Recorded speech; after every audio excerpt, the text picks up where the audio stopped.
Hello बच्चों, sky learning में आपका फिर से स्वागत है। आज हम करेंगे नया चैप्टर ईएमआई, जिसे हम बोलते हैं इलेक्ट्रोमैग्नेटिक इंडक्शन। ठीक है बच्चों, तो सबसे पहले हम स्टार्ट करते हैं इसका डेफिनेशन से। ये क्या होता है? फिनोमिना होता है जिसके अंदर ईएमएफ इंड्यूस्ड होता है, या जिसको हम इंड्यूस्ड करंट बोलते हैं, जो कि फ्लक्स के चेंज होने की वजह से पैदा होता है। ये इसका डेफिनेशन है। तो कहने का मतलब क्या है? जितना फ्लक्स बदलेगा, फ्लक्स का मतलब क्या होता है? बी ए कॉस थीटा। फ्लक्स क्या बताता है? ये मैग्नेटिक फ्लक्स है। ये हमें बताता है total number of lines passing through an area. Number of lines को मेजर करता है। कोई भी एरिया है हमारे पास, उसमें से कितनी नंबर ऑफ लाइंस पास कर रही है मैग्नेटिक फील्ड की, ये उसको मेजर करता है। तो जितना फ्लक्स बदलेगा उतना ज़्यादा ईएमएफ पैदा होगा। हमें पता लगा इस फैराडे लॉ के अंदर। तो फैराडे ने एक्सपेरिमेंट किए थे, आप लोगों ने 10th क्लास में पढ़े हुए हैं। मैं एक बार फिर से बता देता हूँ। ये गैल्वेनोमीटर है, ये कोयल है। तो फैराडे ने क्या किया था? एक मैग्नेट को इसकी तरफ मूव कराया, जिससे उन्होंने देखा कि गैल्वेनोमीटर में डिफ्लेक्शन आ रहा है, और जब वो मैग्नेट को रोक देते थे, वेलोसिटी 0 हो जाती थी, तो यहाँ पे कोई डिफ्लेक्शन नहीं आता था। और जब ये इसको दूसरी तरफ लेके जाते थे तो डिफ्लेक्शन अपोजिट डायरेक्शन में आता था। तो इन्होंने यहाँ से एक कंक्लूजन निकाला कि जो भी हमारे पास यहाँ ईएमएफ प्रोड्यूस हो रहा है, वो किस वजह से प्रोड्यूस हो रहा है? मैग्नेटिक फील्ड की चेंज होने की वजह से। तो इन्होंने कहा मैग्नेटिक फील्ड जो है अकेला नहीं, वहाँ पे एरिया ऑफ द कोयल या एंगल, ओरिएंटेशन ऑफ द कोयल, ये सब बदल रहे हैं। तो इन्होंने कहा कि फ्लक्स के चेंज होने की वजह से यहाँ पे ईएमएफ पैदा होता है। तो इन्होंने अपना पहला लॉ यही दिया कि rate of change of magnetic flux is cause of production of EMF. ये इसका डेफिनेशन है बच्चों। फिर नेक्स्ट है इसके अंदर लॉ नंबर 2 में इन्होंने बताया, इन्होंने इसी लाइन को एक मैथमेटिकली फॉर्म दे दी, induced EMF directly proportional to magnetic flux with respect to time, change in magnetic flux. तो यहाँ पे डी फाई बी है बच्चों, ठीक है। डी फाई बी मतलब मैग्नेटिक फ्लक्स। तो E is equals to minus का के। नेगेटिव साइन ये इंडिकेट करता है कि जो ईएमएफ यहाँ बन रहा है वो उसको बनाने वाले का अपोज कर रहा है। फ्लक्स के चेंज होने से ईएमएफ बनता है, और नेगेटिव साइन इस फ्लक्स का अपोज करना होता है। समझ में आ गया? ये हमें लेंज ने दिया था। लेंज नाम के साइंटिस्ट ने हमें ये बताया कि जो भी इसमें एक रीजन है इस करंट के बनने का, तो ये करंट उसके रीजन का अपोज करता है। क्लियर हो गया बच्चों? समझ में आ गई बात? अब नेक्स्ट इसके अंदर है लेंज लॉ। लेंज ने ये कहा induced current opposes the factor due to which it produced. मैं ऊपर बता चुका हूं आपको ये क्या कहता है। तो ये कहता है कि जो करंट को बनाता है, तो वही करंट उसको बनाने वाले का अपोज करता है।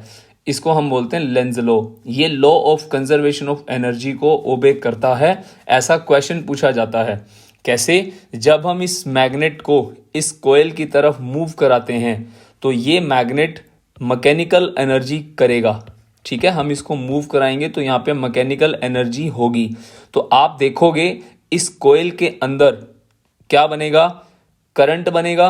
तो ये कौन सी एनर्जी हो गई? ये होगी इलेक्ट्रिसिटी। तो इलेक्ट्रिकल एनर्जी। तो मैकेनिकल एनर्जी किसमें खर्च हो रही है? इलेक्ट्रिसिटी बनाने में। तो ये क्या है? Conversion of energy. इसी को क्या बोलते हैं? Law of conservation of energy. ठीक है, एक छोटा सा एग्जांपल है यहाँ पे। तो जब जैसे मान लो लेंज लॉ क्या कहता है, जब हम एक मैग्नेट को नॉर्थ पोल को कोयल की तरफ लेके जाते हैं, तो ये सामने नॉर्थ पोल बना देता है। इसकी वजह से इसमें करंट एंटी क्लॉकवाइज चलता है, और ये नॉर्थ पोल, जो मैग्नेट का नॉर्थ पोल है, उसका अपोज करता है। तो जब हम इस कोयल को वापस लेके जाते हैं दूसरी तरफ, तो क्या करता है? ये साउथ पोल बना देता है। समझ में आ गया? तो मैं इसको दोनों को बना देता हूँ, आप ध्यान रखना। मैग्नेट इधर जा रहा है तो नॉर्थ पोल बन गया। यहाँ बना देता हूँ, यहाँ जगह है। तो मैग्नेट का नॉर्थ पोल दूर जा रहा है, तो ये इसको दूर जाने से रोकता है। ये क्या कहता है? तू मत जा, साउथ बना देता है। तो ये बात ध्यान रखना, ठीक है बच्चों।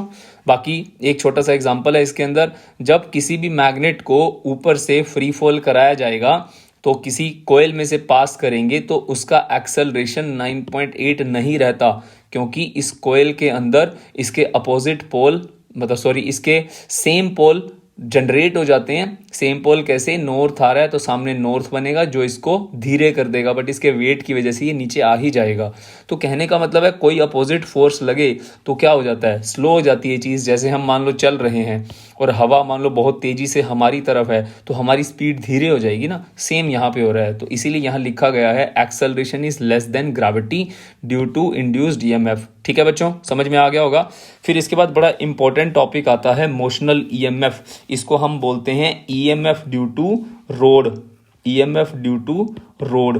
रोड जो है वो स्ट्रेट लाइन में चल रही है। ठीक है, यहाँ पे क्या करा, एक फ्रेम ले लिया। ये एक फ्रेम है बच्चों मैग्नेटिक फील्ड के अंदर, और इसमें एक रोड है ये। ठीक है, ये मैंने जो रेड कर दिया दोबारा, ये एक रोड है, इसकी लेंथ L है। हम इसको मैग्नेटिक फील्ड से बाहर लेके जा रहे हैं। ठीक है, तो आप देखोगे इसके अंदर, मैं कलर चेंज कर देता हूँ। ये जो है ये वाली L, ये रेक्टेंगुलर फ्रेम है ना बच्चों, ये रेक्टेंगल है। ठीक है, ये रेक्टेंगल, जब हम इस रोड को बाहर लेके जाएंगे तो यहाँ पे ये x की वैल्यू चेंज होएगी ना, तो कहने का मतलब है यहाँ पे एरिया बदल रहा है और मैग्नेटिक फील्ड भी बदलेगा ना।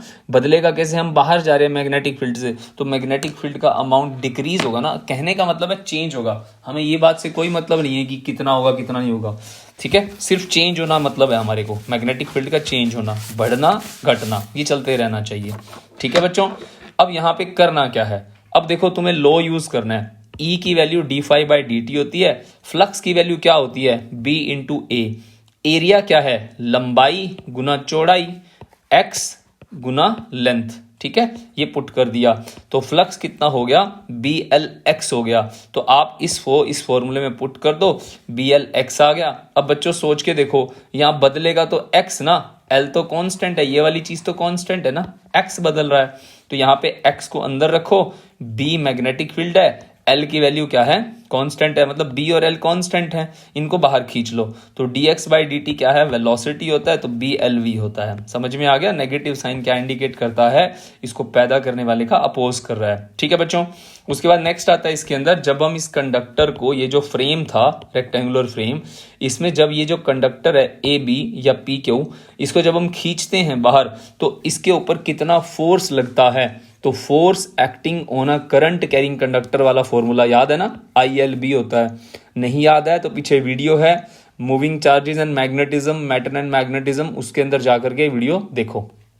F = ILB होता है। ठीक है, तो I की वैल्यू क्या हो गई हमारे पास, इंड्यूस्ड करंट I क्या होता है, E/R होता है, तो BLV/R, ये आपका आंसर हो गया। ठीक है, तो यहाँ पे आप क्या करोगे, इसकी वैल्यू को डाल दोगे। तो I की वैल्यू कितनी है, E/R है, तो E/R डाल दो इसके अंदर। उसके बाद L है और B है, तो BLV/R हो गया। तो हमारे पास फोर्स की वैल्यू कितनी होगी, B का स्क्वायर हो गया। ठीक है, क्योंकि B ऑलरेडी था, L भी ऑलरेडी था, BLV नई चीज आई है ना, तो इसमें जो स्क्वायर हो रहा है उसको स्क्वायर कर दो और बाकी को पुट कर दो। ठीक है, तो इसको एक बार दोबारा देख लो। तो क्या करा मैंने, यहाँ पे इसकी वैल्यू को यहाँ डाल दिया, सीधी बात, आंसर आ गया। ठीक है, आगे इसके अंदर पावर का फॉर्मूला क्या होता है, फोर्स इंटू वेलोसिटी है। फोर्स तो तुम निकाल चुके हो, उसको वेलोसिटी से गुना कर दो, जो बचा था हमारे पास V, उसका स्क्वायर हो गया, खत्म। ठीक है, power delivered by external force होता है, इसको बोलते हैं। तो हीट डिसिपेटेड कितना होता है, H = I²RT होता है 1 सेकंड के अंदर। तो H की वैल्यू कितनी है, I²R होगी, T की वैल्यू 1 सेकंड डाल दो, तो हीट इतना बन रहा है। इसका मतलब क्या है, हमारी पावर जो है डिलीवर्ड वो किसके बराबर है, मैकेनिकल पावर डिलीवर्ड किसके बराबर है, इलेक्ट्रिकल पावर डिसिपेटेड के बराबर है। समझ में आ गया। तो जो हमें ये बताती है कि हमारा law of conservation of energy को प्रूव करता है। कहने का मतलब है जो हम यहाँ पे पावर डिलीवर कर रहे हैं एक्सटर्नल फोर्स लगा करके, वो हीट की फॉर्म में खर्च हो रही है ना, तो वो खर्च हो रही है। तो इसका मतलब हमने जो एक्सटर्नल एफर्ट डाले हैं वो किस में खर्च हो रहे हैं, हीट के अंदर ना। तो मैकेनिकल किसके अंदर कन्वर्ट हो रहा है, हीट के अंदर, खत्म। ठीक है, उसके बाद EMF due to rotating rod. जब इसका एग्जांपल लेता हूं, जब हम लोग साइकिल चलाते हैं, साइकिल के अंदर स्पोक्स होते हैं ना, टायर में ताड़ियां बोलते हैं जिसको, स्पोक्स। तो ये स्पोक्स जब चलते हैं तो ये क्या करते हैं, अर्थ के मैग्नेटिक फील्ड को क्या करते हैं, काटते चलते हैं। तो हमारी साइकिल के अंदर भी EMF जनरेट होता है। तो यहाँ पे EMF due to rotating rod, हम एक वैसे ही एग्जांपल ले रहे हैं। साइकिल मैंने आपको रियल लाइफ एग्जांपल बताया। तो एक रोड है, उसको आपने क्या करा, घुमा दिया ऐसे मैग्नेटिक फील्ड के अंदर। तो ये मैग्नेटिक फील्ड डाउनवर्ड जा रहा है, रोटेटिंग रोड की वजह से कैलकुलेट करना है। तो EMF कैसे कैलकुलेट करते हैं, d∅/dt से। फ्लक्स क्या वैल्यू क्या होता है, बी इंटू ए लिख दिया। एरिया कैसे निकालते हैं, यहाँ पे एरिया निकालने का तरीका क्या है, हम मानते हैं पूरा 2 पाई एंगल जब कवर होगा तो एरिया कितना कवर होगा, पाई एल स्क्वायर होगा, जिसे पाई आर बोलते हैं। आर यहाँ पे क्या है, लेंथ ऑफ द रोड है। तो एक एंगल के अंदर कितना होगा, पाई एल स्क्वायर बाय 2 पाई। तो थीटा एंगल कितना कवर करेगा, ये वाला एरिया कितना है, डीए है ना, ये छोटा सा एरिया डीए हो गया। तो डीए में इतना एरिया मिलेगा हमारे को कवर होकर के, मतलब ये वाला एंगल की फॉर्म में एरिया मिल रहा है हमारे को। तो इसको यहाँ पे डीए को यहाँ पुट कर दो इसके अंदर। जब आप इसको पुट करोगे तो आपका पाई से पाई तो यहीं कैंसिल हो रहा है, तो एल स्क्वायर बाय 2 बाहर ले लोगे, अंदर क्या बचेगा, D theta by D T. D theta by D T को क्या बोलते हैं, एंगुलर वेलोसिटी बोलते हैं हम इसको, क्योंकि angular displacement bye angular time को हम एंगुलर वेलोसिटी बोलते हैं। तो ये हो गया ओमेगा, ये हमारा आंसर आ गया। बहुत इंपॉर्टेंट है ये डेरिवेशन, मोस्ट इंपॉर्टेंट है बच्चों, इसको अच्छे से करना है आपको, ठीक है। उसके बाद इसके अंदर what are the methods of producing EMF. EMF produce करने के मेथड कौन से होते हैं, ई की value D phi by D T होती है, मैंने पीछे भी बताया था ऊपर। Area, magnetic field, orientation, theta को क्या बोलते हैं, ओरिएंटेशन। ओरिएंटेशन का मतलब क्या होता है बच्चों, तुमने देखा है ना जनरेटर में कोयल होती है वैसे घूमती है, तो उसमें एंगल बार बार चेंज हो रहा है ना, तो उसको ओरिएंटेशन बोलते हैं, ठीक है। बस इतना याद रखना है इसको, ओरिएंटेशन की वजह से हमारा ईएमएफ बनता है, क्लियर है। इंड्यूस चार्ज क्या होता है, अब ये भी कई बार आ जाता है, एमसीक्यू के अंदर भी आ जाता है कि फ्लक्स का चार्ज के साथ क्या रिलेशन होता है। तो कुछ नहीं है बच्चों, बहुत आसान है। ये इंड्यूस्ड ईएमएफ क्या होता है, फाई बाई टी होता है। करंट की वैल्यू क्या होती है, ई बाई आर होती है। देखो चार्ज निकालने के लिए करंट का पता होना जरूरी है, क्योंकि करंट का फॉर्मूला क्या होता है, D Q by D T होता है ना। तो हमने करंट निकाल लिया, ई बाई आर होता है, पता है, ओम्स लॉ से निकाल लिया। तो ई की वैल्यू पुट कर दो D phi by D T, और आई को तोड़ दो D Q by D T. तो आई को तोड़ा D Q by D T, और फ्लक्स की वैल्यू उसके बराबर ई बाई आर वाली है, तो डी टी से डी टी कैंसिल हो जाएगा, ये आपका आंसर आ गया। बहुत आसान है, ठीक है। उसके बाद मोस्ट इंपॉर्टेंट टॉपिक्स आते हैं इसके अंदर, self induction and mutual induction. Self induction क्या होता है, जब हम किसी भी कोयल के साथ बैटरी कनेक्ट करते हैं, और हम जब उस बैटरी के साथ जो की कनेक्ट करेंगे, की को जैसे आप प्रेस करोगे तो मेन करंट निकलेगा बैटरी में से। तो कोयल क्या करती है, कोयल उस करंट को निकलने नहीं देना चाहती। वो क्या करती है, अपने अपोजिट डायरेक्शन में एक ईएमएफ को पैदा कर देती है। इसको हम बैक ईएमएफ भी बोलते हैं, बैक ईएमएफ। वो चाहती नहीं है कि करंट बढ़े, समझ में आ गया, और वो ये भी नहीं चाहती कि करंट घटे, ठीक है। दोनों बातें होती हैं, चलाओगे तो रोकेगी, बंद करोगे तो भी रोकेगी, काम हमेशा इसने उल्टा ही करना है। तो change in current in a coil, change in current in a coil, मैंने बोला change in current in a कोयल क्योंकि जब आप की को प्रेस करोगे तो 0 से लेकर के मान लो 5 एम्पियर तक करंट कोयल में जाना है, तो 0 से 5 तक करंट जाएगा ना। तो उसमें जो इंड्यूस्ड करंट पैदा होता है वो अपोज करता है किसका, कोयल का। ऐसे यूनिट इसके हेनरी रहते हैं। डायमेंशनल फॉर्मूला मैंने लिखा हुआ है, ये आप निकालना सीख लेना, ये आपको याद होना चाहिए, समटाइम्स पूछा जाता है। तो सीधी बात, फ्लक्स जो होता है वो डायरेक्टली प्रोपोर्शनल टू करंट होता है। इसमें जो ईएमएफ बनता है वो मैग्नेटिक फील्ड के चेंज होने की वजह से बनता है, और मैग्नेटिक फील्ड चेंज होता है करंट की वजह से। तो फ्लक्स जो होता है वो डायरेक्टली प्रोपोर्शनल टू करंट होता है। फ्लक्स की वैल्यू एल आई होता है, आपको याद रखना है, ठीक है। आगे चलते हैं इसके अंदर। अब इसमें अंदर फैराडे लॉ लगा दिया, तो ई की value D phi by D T होती है, फाई की वैल्यू को एल आई पुट कर दिया, ये ईएमएफ पैदा होता है। अब कई बार इसमें पूछा जाता है कि ई होता क्या है। अगर मान लो मैं D I by D T को 1 एम्पियर ले लूँ, 1 एम्पियर 1 सेकेंड, मतलब 1 एम्पियर करंट फ्लो कर रहा है 1 सेकंड में, तो ई की वैल्यू क्या हो जाएगी, एल हो जाएगी। तो मतलब क्या है, एल जो है ये एक कोफिशिएंट ऑफ सेल्फ इंडक्टेंस है, ये कांस्टेंट होता है, और इसकी वैल्यू जो होती है वो ईएमएफ ही होती है, मतलब एल ईएमएफ ही होता है, आपको ये ध्यान रखना है। समझ में आ गया। अच्छा, सबसे इंपॉर्टेंट डेरिवेशन पूछा जाएगा, L due to a solenoid. L की वैल्यू निकालनी है सोलेनॉइड से। अब सोलेनॉइड बच्चों ये होता है, अब इसकी वजह से आपको एल निकालना है, तो एल कैसे निकालते हैं, फाई बाई आई से। फाई क्या होता है, एन बी ए होता है, तो मैंने यहाँ पे फाई की वैल्यू पुट कर दी एन बी ए। बी किसका है, बी एक सोलेनॉइड है। सोलेनॉइड का मैग्नेटिक फील्ड कितना होता है, mu naught N by L होता है ना, I mu naught N by L I होता है, मतलब छोटे एन को बड़ा एन बटे एल भी यहाँ मैंने लिखा हुआ सब।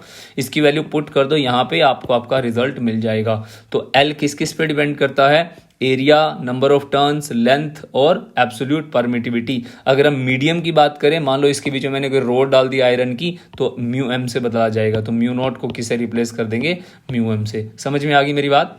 और म्यू आर की वैल्यू क्या होती है, mu M by mu naught. ये फॉर्मूला याद रखना, ठीक है। नेक्स्ट इसके अंदर क्या आता है, म्यूचुअल इंडक्शन। बस वही है, सेल्फ में क्या होता है, खुद के अंदर हो जाना। म्यूचुअल का मतलब पड़ोस वाली कोयल के अंदर करंट का बटन दबाया और साथ वाली कोयल के अंदर जिसमें बैटरी नहीं है उसमें क्या हुआ, ईएमएफ इंड्यूस होना स्टार्ट हो गया, ठीक है। तो कहने का मतलब है नेबर कोयल से साथ वाली कोयल में फ्लक्स पैदा होना, तो फ्लक्स पैदा होने का मतलब ईएमएफ पैदा होना। बच्चों यही वो म्यूचुअल इंडक्शन है जो ट्रांसफॉर्मर में यूज होता है, ठीक है। तो फ्लक्स की वैल्यू क्या होती है, एम आई होती है। जैसे ऊपर एल आई था, यहाँ म्यूचुअल इंडक्शन हो गया तो एम की वैल्यू 5/I हो गई।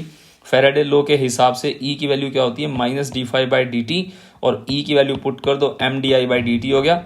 लास्ट है इसके अंदर M due to a solenoid कितना होता है, मोस्ट इंपॉर्टेंट डेरिवेशन। तो इसमें दो कोयल ले ली, एक प्राइमरी कोयल होगी, एक सेकेंडरी कोयल होगी। प्राइमरी कोयल तो वो होती है जिसके अंदर आपने करंट दिया, सेकेंडरी वो होती है जिसमें उस करंट की वजह से, पड़ोस वाले करंट की वजह से खुद में फ्लक्स पैदा हो गया। तो यहाँ पे फ्लक्स किस में पैदा हो रहा है, सेकंड कोयल में। किसकी वजह से, फर्स्ट कोयल में करंट के चेंज होने की वजह से। समझ में आ गया। तो फर्स्ट में करंट कैसे चेंज होएगा, जब आप उसके अंदर अल्टरनेटिंग करंट लगा दोगे तब भी चेंज होएगा, या आपको फर्दर कम ज़्यादा करना पड़ेगा। तो अल्टरनेटिंग करंट लगाते हैं हम इसके अंदर, तभी ट्रांसफार्मर में यूज़ होता है ये। तो फ्लक्स की वैल्यू क्या हो गई, फ्लक्स की वैल्यू ध्यान से BNA होता है। अब ध्यान रखना है फ्लक्स किस में पैदा हो रहा है, सेकेंड कोयल में। किसकी वजह से हो रहा है, पहले मैग्नेटिक फील्ड की वजह से। बस इतना ध्यान रखना है आपको, समझ में आ गया। NBA होता है ना, तो N की वैल्यू कितनी है हमारे पास, 2, ठीक है। एरिया सेम है, मैग्नेटिक फील्ड किसका, पहली का। बस तो मैग्नेटिक फील्ड का फॉर्मूला क्या होता है, मैग्नेटिक फील्ड का फॉर्मूला होता है म्यू नॉट NI। तो N को हम क्या लिख सकते हैं, mu naught number of turns I/लेंथ। नंबर ऑफ टर्न्स पहली का लिखोगे, तो मैंने यहाँ पे पहली लिख दिया। क्लियर होगी बात, बस अब कुछ नहीं है, अब इसका आंसर आ गया, ये आपका आंसर आ गया, खत्म। समझ में आ गई बात। तो I से I कैंसिल हो जाएगा जब फाई की वैल्यू हम पुट करेंगे यहाँ पे इसके अंदर। इसको इक्वेशन नंबर 1 मान लो, इसको इक्वेशन नंबर 2 मान लो। पुट 2 in 1, तो पुट करते ही आपको क्या आ गया, आंसर आ गया। आई होप आपको ये लेक्चर समझ में आ गया होगा। अब इसके अंदर छोटी सी बात, M किस पे डिपेंड करता है, M जो आंसर है ना तुम्हारा फॉर्मूला आया उस पर, number of turns, area, length और परमिएबिलिटी, या इसे प्रॉक्सिमिटी ऑफ द कोयल क्या होता है। प्रॉक्सिमिटी ऑफ द कोयल का मतलब होता है कोयल रखी कैसे है, कोयल को आमने सामने रखा है, या कोयल को ऐसे रखा है, या कोयल को एक दूसरे के बीच में मर्ज करके रखा है। इसको प्रॉक्सिमिटी बोलते हैं, मतलब लोकेशन ऑफ द कोयल। तो बच्चों ये वन शॉट था छोटा सा, इसमें मैंने पूरी कोशिश की आपको ये एक्सप्लेन करने की, मेन टॉपिक्स हैं, ठीक है। तो all the very best for your examination.